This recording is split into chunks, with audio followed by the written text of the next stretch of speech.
ఈరోజు అంబేద్కర్ గారి జయంతి సందర్భంగా అందరూ సంతోషంగా ఘనంగా నివాళులు అర్పించాలని అనేక కార్యక్రమాల్ని రెడీ చేసుకున్నాం. కానీ నిన్నటి సాయంకాలం మీరు చూశారు, విజయవాడ నడిబొడ్డులో చంద్రబాబు నాయుడు తన పచ్చ రౌడీ మూకలతో జగన్మోహన్ రెడ్డి గారి మీద హత్యాయత్నం చేయటం.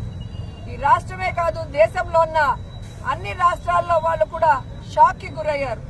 అంటే ప్రజల అభిమానం పొందడానికి ప్రజలకు చేసిన మంచి చెప్పుకోవాలి, లేదా ఏం మంచి చేయబోతున్నామో చెప్పుకొని వారి యొక్క ఆశీర్వాదాలు తీసుకోవాలి. గాని ప్రజలు అభిమానించే నాయకుడిని లేకుండా చేసి తాను అధికారంలోకి రావాలన్న కుట్ర కుతంత్ర రాజకీయం చంద్రబాబు నాయుడు చేయడం దురదృష్టకరం. గతంలో కూడా పాదయాత్రలో జగనన్న మీద ఏ విధంగా కత్తితో దాడి చేశారో మనం అందరం కూడా కళ్ళారా చూసాం. మళ్లీ ఈ రోజు కరెంటు ఆపి ఏ విధంగా ఆయనని టార్గెట్ చేశారో కూడా కళ్ళారా చూసాం. ఈ రాష్ట్రంలో ఉన్న ప్రతి పేదవాడు ఈ రోజు ఏడుస్తున్నాడు.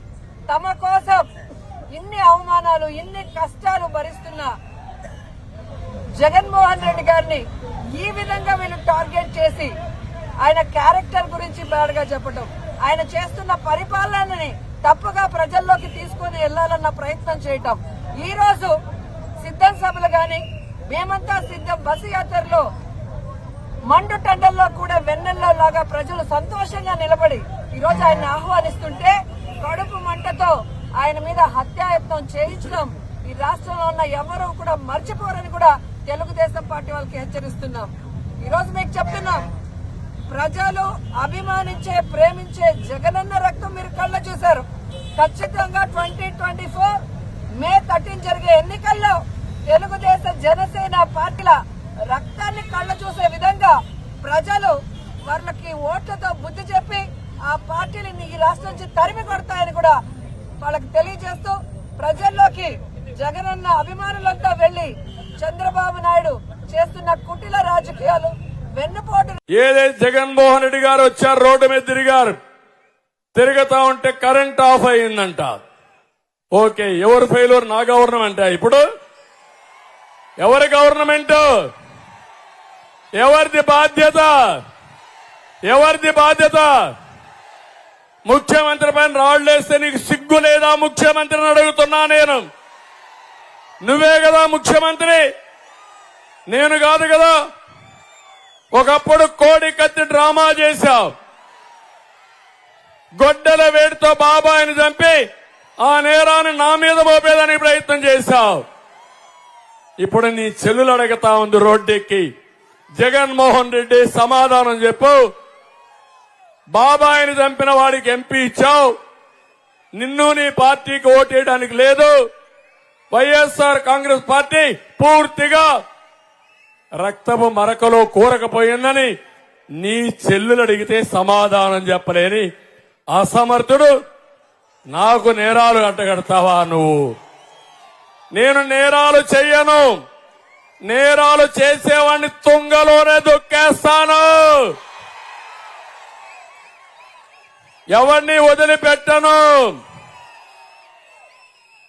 ఇన్ని రోజులు నా పైన దాడులు చేశారు, పవన్ కళ్యాణ్ పైన దాడులు చేశారు.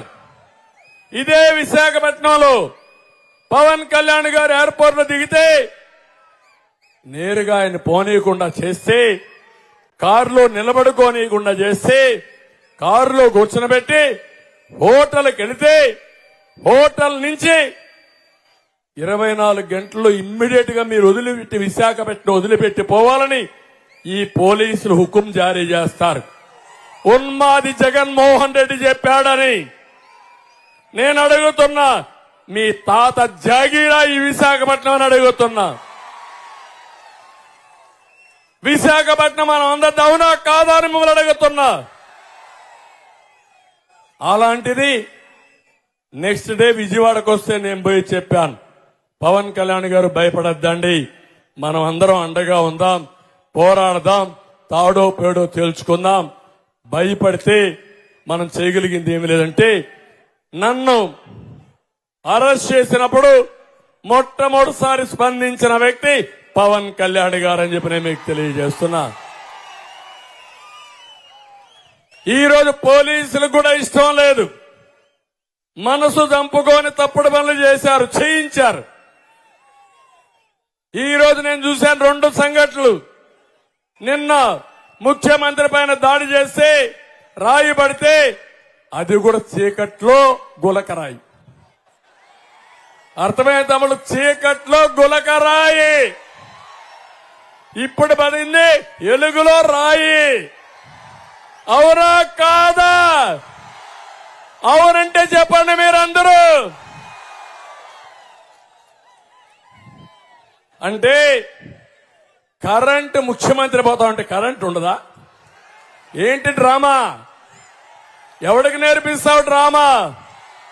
14 ఏళ్లు ముఖ్యమంత్రిగా చేశా. నువ్వు పేగు లెక్కేస్తే, ఆవులిస్తే నీ పేగులు లెక్కేస్తా నేను. నాకు రాజకీయాలు నేర్పిస్తావా జగన్మోహన్ రెడ్డి? నీకు ప్రజలు రావడం లేదు, రారు. నువ్వంటే అసహించుకుంటున్నారు.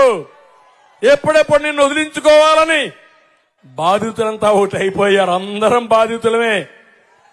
ఈ రాష్ట్రంలో నేను కూడా బాధితుడినే. అవునా కాదా తమ్ముళ్ళు అని అడుగుతున్నా. మా తమ్ముళ్ళు బాధితులే. ఇక్కడ ఎమ్మెల్యే శ్రీనివాసరావు బాధితుడే, శ్రీనివాస్ బాధితుడే, భరత్ కూడా బాధితుడే.